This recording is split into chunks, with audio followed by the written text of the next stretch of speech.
Karibu kwenye kipindi chetu cha leo Baraza 2027. Na leo tunazungumzia jambo muhimu sana.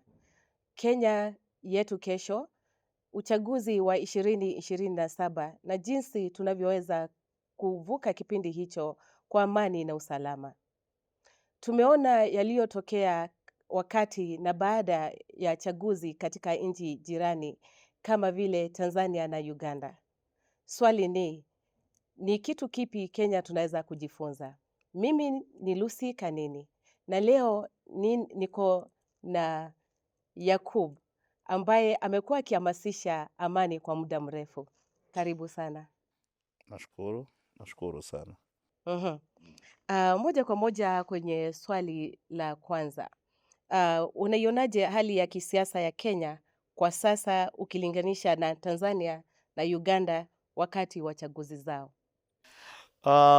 Kwa kujibu swali yako, kwanza ninaweza kusema ya kwamba Kenya tumekuwa tuki-experience political temperature hata baada ya uchaguzi. Imekuwa ni siasa baada ya siasa, na umejua tumekuwa na vipindi ambazo tumepitia ambazo zote zimekuwa zikiletwa na hali ya siasa. Lakini pia nitakuwa mchoyo wa radhi nikisema ya kwamba for the first time tuna experience peace, kwa sababu kwa zile tukio ambazo zimepita mwanzoni, tukianza na ile tukio ya Gen Z, tukakuja kwa hii tukio ingine ambao imefanyika juzi ambao kuna tofauti za kisiasa, na for the first time we're experiencing peace in this country, hiyo baada ya pia uchaguzi wa Tanzania. So yote naweza kusema ya kwamba kwa sasa hivi tuko salama na tuko vizuri, na kama kawaida, unajua sisi ndo mabingwa wa demokrasia Afrika Mashariki. So ukikompea hali ya kisiasa kama for the past 2 years imekuwa, na sasa hivi tunaweza kusema tuko pahali pazuri sana. Kwa hivyo tunaweza kujifunza nini kama nchi Kenya that is, kutokana na yale ambayo yalitokea kwa zile nchi pale jirani that is Uganda na Tanzania? Hakuna kitu ambacho tunaweza kujifunza kwa sababu wao waliiga kutoka hapa. Ni kama kuuliza ya kwamba wewe unaweza kujifunza nini kubwa ilifanyika Tanzania ambayo haijaifanyika Kenya. Mwaka wa 2007 kulikuwa na tukio kubwa sana, mbaya sana kupindukia, kushinda Tanzania. Hauwezi kusema ya kwamba kuna jambo geni ambao sisi tumejifunza yani kutokana na hali ambayo ilikuwa huko. Ni wao ndo watajifunza kutokana na ile jambo ambayo ilifanyika huko, lakini sisi tumejulikana kama kuna siku zote ukienda kwa hizi mataifa. Mimi nimetembea, nimeenda Uganda, na ni jambo la uchungu sana kusikia mtu anakuambia wewe umekuja hapa usije ukaleta fujo ambayo inafanyika Kenya. Unaenda Tanzania unaambiwa wewe pia umekuja hapa usilete fujo ambazo zinafanyika Kenya. So sisi tumechukuliwa kama mfano ya watu ambao wana fujo. Hakuna jambo ambalo tunaweza kusoma kutoka kwa nchi tofauti, nchi jirani ya fujo. Sisi ndo mabingwa wa fujo. Na ni uchungu sana kuongea hivyo, kwa sababu ni vizuri tuongee hivyo ndio tutoke, na pia Wakenya wajue ya kwamba tunapoelekea kwa uchaguzi ambao inakuja, for the first time tunafaa kusurprise other nation that now tunaweza kuwa na uchaguzi ya amani na uchaguzi ya demokrasia. Sawa kabisa. Tumeona vurugu zikitokea wakati na baada ya uchaguzi katika baadhi ya nchi. Unadhani Kenya inapaswa kufanya nini mapema ili kuepuka hali kama hiyo mwaka wa 2027? Kwanza ni viongozi wa nchi wakuwe na uwezo ya kusimama na kutangaza na kuhubiri amani, upande wa upinzani na upande wa serikali. Kwanza wajue Kenya ni kubwa sana kuwashinda wao. Viongozi wa dini watoe, wapase sauti nje, waseme ya kwamba tunahitaji amani.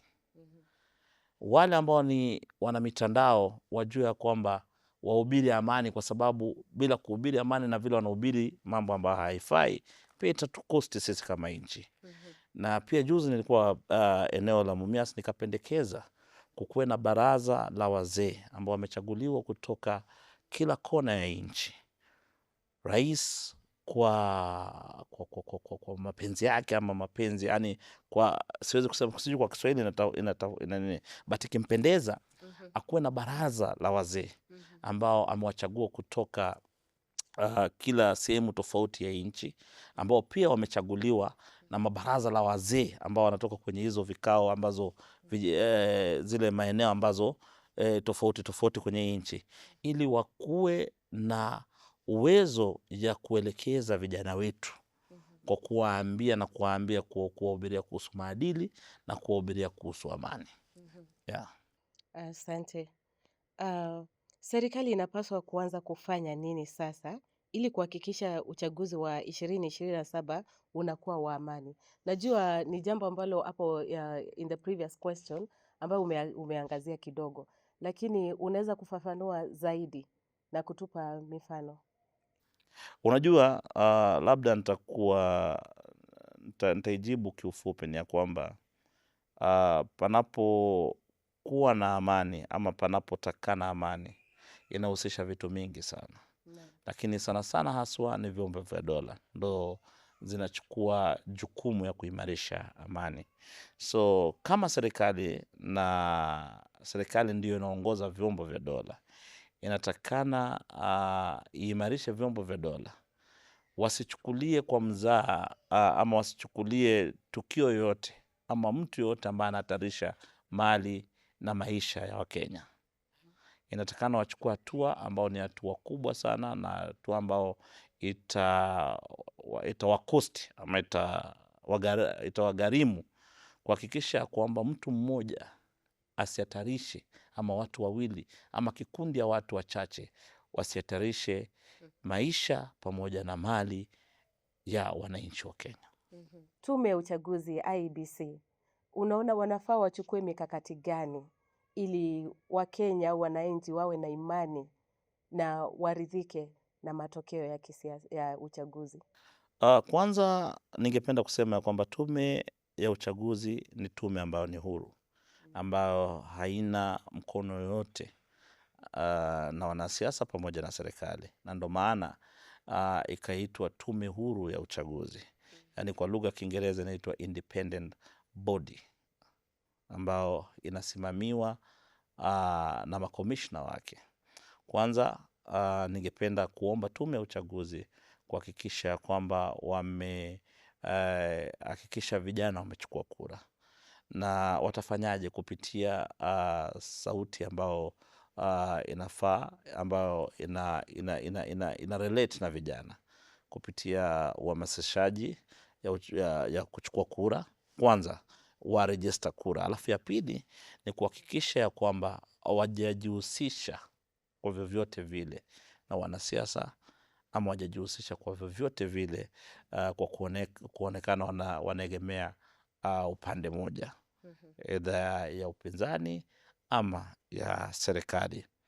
Lakini kama vile tunajua ni ya kwamba siku zote wanasiasa ambao wanahisi wanaenda kushindwa wanatumianga kila siku, wanakuwa na reason ya kusema ya kwamba mimi kura zangu ziliibiwa. Hiyo ni watu ambao kila siku watu wanasemanga ya kwamba unapoenda kushindwa haukosi sababu, hasidi hakosi sababu. Na mimi vile naijua tume ya uchaguzi ya Kenya ni tume huru, na ni tume ambao inafanya kazi na makomishona ambao wameappointiwa wako sawa. Lakini pia sisi kama wananchi tujue ya kwamba tunapoenda kupiga kura, tunapiga kura kama tunataka kumpigia Lucy kura, tunapiga kura na tunahakikisha kwamba tumechunga kura. Kwa kuchunga kura inamaanisha unapiga kura sahihi kwa kwenda kutiki bila kuharibu kura. Unapata pointi? Ya pili ni kuhakikisha kwamba hakuna furugu yoyote ambayo inatokezea kwenye polling station ambayo inaweza kufanya, kwa sababu wanasiasa wengi wanatumia furugu kwenye polling station kuhakikisha kwamba pia wamebadilisha. So wewe kama mpiga kura, nenda kapige kura, hakikisha umetiki sahihi, umetiki Lucy, nenda katulie, ungojee inaitwangaje, kutangazwa kwa matokeo, na kuhakikisha kwamba nyinyi kama wanasiasa ambao mmeenda kugombea kiti mko na maagent wenu ambao mnawaamini. Hakikisha umepata agent ambaye umemwamini, ambaye hawezi kununuliwa ama ambaye hawezi kubadilishwa mawazo na mpinzani wako. So ni jukumu ya kila mtu kuanzia kwa mwanasiasa pamoja na tume huru ya uchaguzi kuhakikisha kwamba wote wamejenga imani kwa wananchi kwa kupitia mikakati ambayo inafaa. Inahusika na nyinyi wote, kuanzia kwa mpiga kura, mwanasiasa ambaye anagombea na tume huru ya uchaguzi. Raia wa kawaida, kazi yako ni kupiga kura, usiharibu kura. Wewe mwanasiasa, kazi nini yako nitongaje, jukumu yako ni kuhakikisha kwamba umepata agent ambao ni sahihi, alafu tume ambao ni ya uchaguzi ni kuhakikisha kwamba imetangaza matokeo sahihi.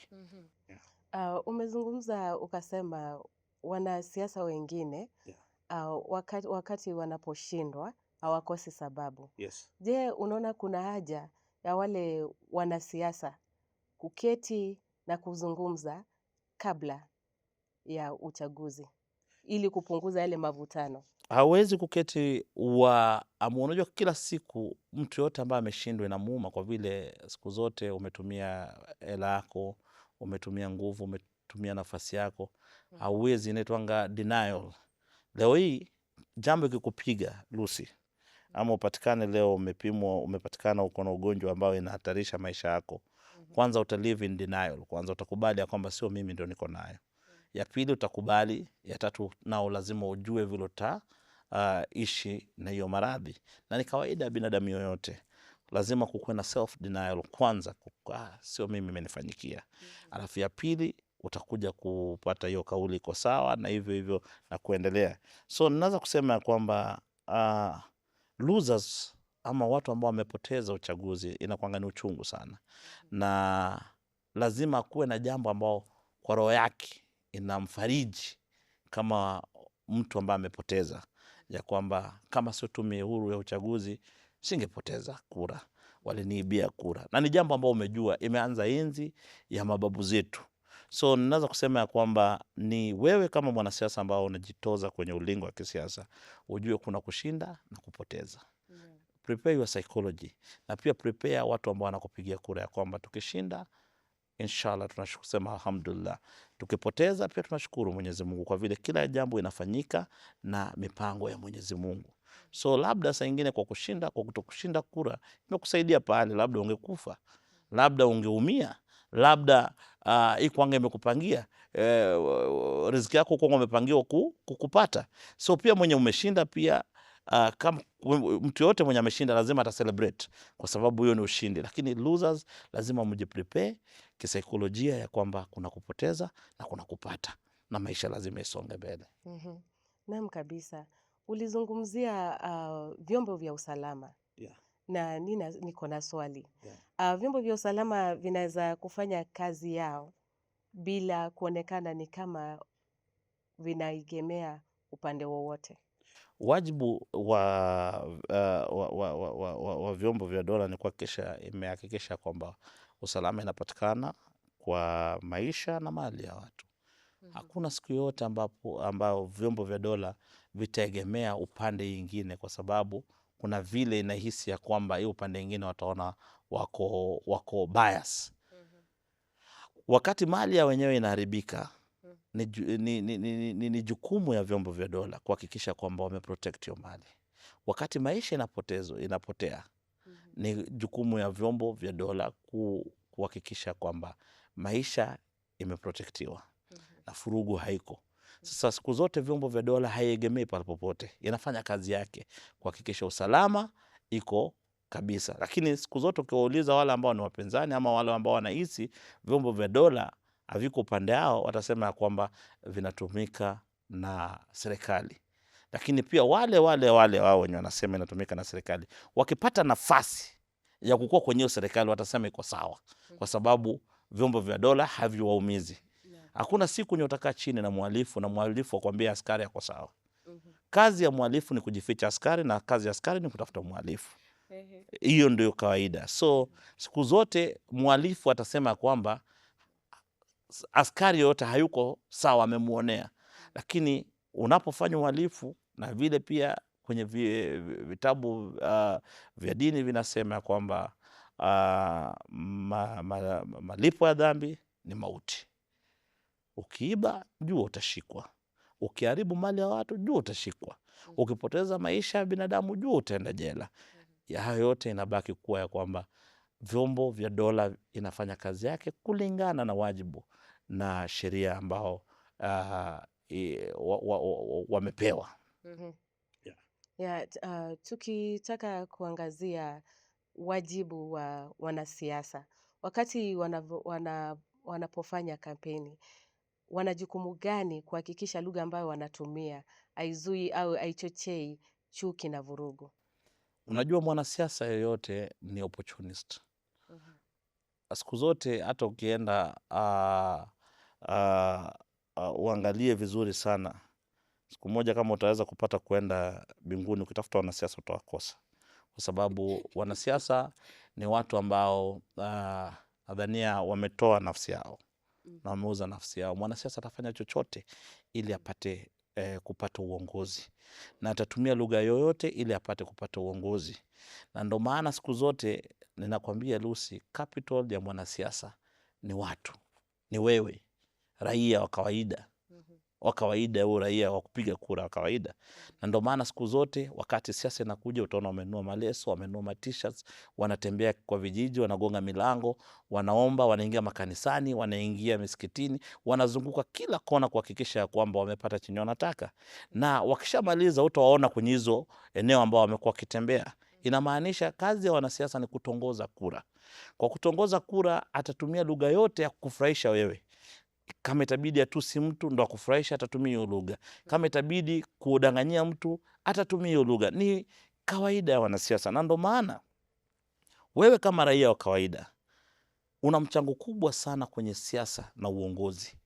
Na siku zote unasema tumechagua mtu fulani hajatusaidia, lakini kwa sababu ulipigwa mnada, ukapewa hela yako, share yako, usikomplaini.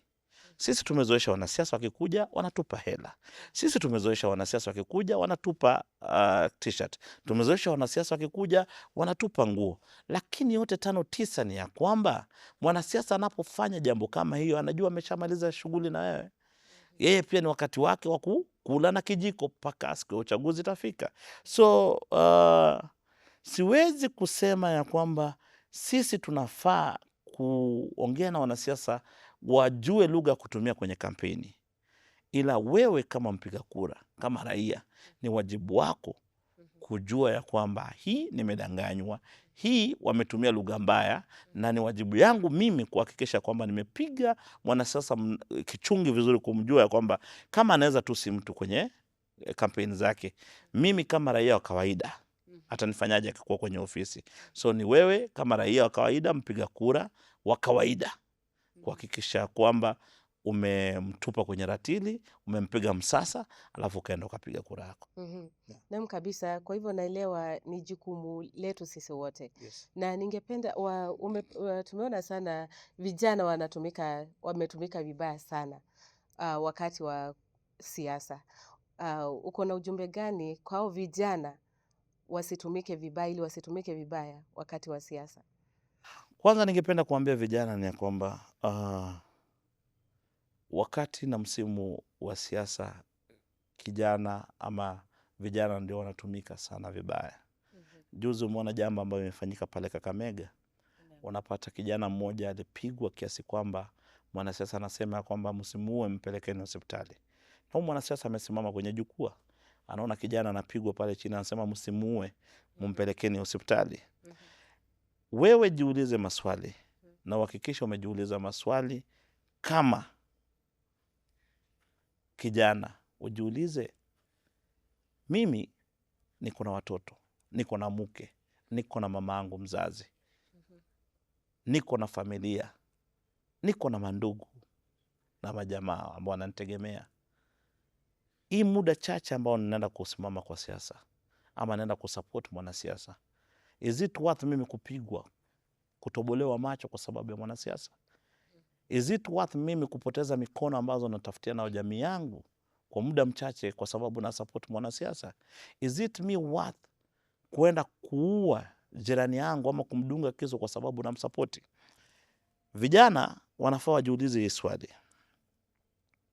Ukiona mimi ambao ni mwanasiasa sijapigana na mwanasiasa mwenzangu, wala sijamdunga kisu, wala sijamchinja, wala sijamrushia mawe, wala sijagonga gari yake na mawe, na tunapigana kwa sababu ya kisiasa, wewe haufai kufanya hivyo. Siku zote wanasiasa ni marafiki, hawana permanent enemy na hawana permanent friends. Na ndo maana hata wale ambao walikuwa ni maadui hawakunywi maji pamoja. Panapokuwa na interest, wanaungana kwa pamoja, wanaketi, wanaongea lugha moja. Wanasiasa ni kabila moja, ni mandugu. Wanatofautiana tu kwenye interest zao, na interest zao ni zile za kuweka chakula kwa tumbo yao na kujitakia wao, na biashara zao zisonge na vitu zao zisonge. Wakati unapigania mwanasiasa, unajiuliza, kweli mwanasiasa unaenda kumdunga mwenzako kisu juu yake? Umewahi kulala kwa nyumba yake? Umewahi kula kwake? Umewahi kuwa na watoto wake? Watoto wake hawako pale penye wewe huko. Wewe unaenda kudunga mwenzako juu ya wewe mwanasiasa. Kesho hata atakuja kwa hospitali kukuona. Wenye watakuja kukuona hospitali ni mamako mzazi, babako mzazi na mandugu zako. So fikiria familia yako kabla hujaenda kutumika vibaya na wanasiasa, kwa sababu wanasiasa hawana adui na hawana rafiki. Kwa lugha ya Kimombo wanasema there is no permanent enemy or permanent friend in politics, ila tu ni permanent interest ambayo inawaunganisha kwa pamoja. So ningesi vijana wote wa Kenya ambao wako pale nje, hakikisha kwamba kama hujaona mwanasiasa ametoka kwenda kupiga mwanasiasa mwenzake, usiumize ndugu yako, usiumize jirani yako kwa sababu ya muda mchache ambao ni season ya politics. Itakuja, itapita, itaenda, mtabaki kuishi kama mandugu, kama kawa, kama dawa. Naam kabisa. Ujumbe gani wa moja kwa moja kwa Rais William Ruto kuhakikisha Kenya inapita uchaguzi wa 2027 kwa amani? Ningependa kusema hivi kwa sababu sija qualify ku advise president, wala sija qualify kumwambia jambo yote, kwa sababu kiongozi yote wa nchi ujue amechaguliwa na Mwenyezi Mungu. Hajakaa kwenye hiyo kiti kwa sababu tu kwa bahati mbaya, no. Amechaguliwa na Mwenyezi Mungu. So mimi ni mtu ambao naheshimu viongozi, naheshimu mamlaka kama vile tumeagizwa kwa vitabu vya dini, mamlaka ya nchi na mamlaka ya mbinguni. Lakini ningependa kusema hivi, Mheshimiwa Rais William Samoei Ruto, ulipewa jukumu ya kuhakikisha ya kwamba maisha na mali ya Wakenya iko salama. Tumia mbinu yoyote kuhakikisha kwamba hakutakuwepo na umwagaji wa damu wakati wa uchaguzi. Tumia mbinu na resources zote ambazo ziko at your disposal to make sure ya kwamba umehakikisha kutakuwepo na umwagaji wa damu na kupoteza maisha ama kuharibika kwa mali ya watu ambao wametoa jasho yao kuamka asubuhi kuhakikisha kwamba wako na hiyo mali. Kwa hekima yako na busara, hakikisha kwamba kabla haijafanyika, kupitia vyombo vya dola na intelligence, watu ambao wana nia ya kufanya jambo kama hiyo wakamatwe, wawekwe ndani, na hakikisha kwamba hakutakuwepo na kitendo kama hicho. Kama kuna mwanasiasa yote mwenye anapanga umwagaji wa damu, hayuko above the law. Shika, weka ndani. Kama kuna kiongozi yote ya dini ambaye anapanga kumwaga damu, shika, weka ndani. Kama kuna mtu yoyote, awe ni mwanamtandao, awe ni mtu yoyote ambaye anashawishi vijana kuenda kwenye street kumwaga damu, hakikisha umeshika, umeweka ndani, na usione huruma yote, kwa sababu tunataka for the first time 2027 kukuwe na uchaguzi ambao ni amani, na mtoto wa Mkenya yoyote ama Mkenya yoyote asipoteze maisha ama mali yake kwa sababu ya furugu ya uchaguzi. Asante sana Yakub kwa kuitikia mwito wetu katika baraza 2027. Viongozi wa dini wana nafasi gani wakati na baada ya uchaguzi? Kwanza ningependa kusema ya kwamba hii ndio msimu ambao viongozi wa dini wanafaa kusimama imara na kujua wajibu wao na jukumu yao kwenye jamii. Kitambo tuliona viongozi ambao walikuwa ni viongozi imara wa dini ambao wanasimama na kutoa mwelekeo na kusema kwamba tunasisitiza kuhusu amani. Inauma na inakera, na utanisamea kusema hii ya kwamba leo hii we experiencing the most difficult moment in our life whereby kwenye madhabahu tear gas zinapigwa. Iwaje madhabahu ambao inafaa kuabudu Mwenyezi Mungu ndio madhabahu ambayo inatumika na wanasiasa kuenda kuongea ajenda zao, na wanasimama na wanaongea na unasikia kulikuwa na tear gas imepigwa kwenye madhabahu. Watu walikuwa wanakimbia kitambo, wanaenda kutafuta amani, na wanakimbia wanaenda kanisani ama kwenye misikiti kuhakikisha kwamba wamepata amani, kwa sababu wanajua huko ndio wanafundisha maadili. Lakini leo hii tunaona tear gas zinapigwa kwenye nyumba za ibada. Kwa sababu gani? Tumekubali wanasiasa kukuja kunajisi madhabahu. Tumekubali wanasiasa kukuja kutumia madhabahu ambao zinamtukuza Mwenyezi Mungu kubadilisha kukua sasa ni madhabahu ya siasa.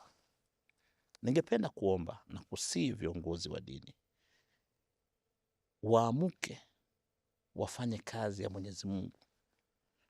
Kwanza kwa kutangaza amani, ya pili kutokuegemea upande yote ya kisiasa, kuhubiri Injili ambayo inabadilisha watu na inaleta amani kwenye nchi, lakini sio kutumia madhabahu yao kukaribisha wanasiasa. Hakuna siku nye giza na mwanga zitakutana. Vyumba vya dini vibaki kukua ni pahali watu wanaenda kuabudu Mwenyezi Mungu. Sio pahali watu wanaenda kufanya siasa. Na nimeona juzi paka viongozi wa dini wanatoka kutoka kwenye madhabahu wanakuja kuingia kwa siasa. Kitambo watakuwa wanaacha siasa, wanaenda kwa kumalizia kwa Mungu. Leo hivi viongozi wa dini unawapata ndo wako busy, wanaingia kwa siasa. Wanasema nataka kusimama kiti ya ubunge, ya ugavana, hadi ya urais. Unawacha mwito wa Mwenyezi Mungu, unakuja hii upande ingine, wakati watu wanakuhitaji wewe ndo kuwe upande ingine kwa kuhubiri amani. So mimi ningependa kuomba vyumba vya kuabudu ama majumba za dini wahakikisha kwamba wamepasa sauti kwa kuhakikisha kwamba wako pale kuhubiri amani, na kuhakikisha kwamba madhabahu isije ikanajisiwa na wanasiasa kwa kukuja kuuza ajenda yao na wanasahau kazi ya Mwenyezi Mungu.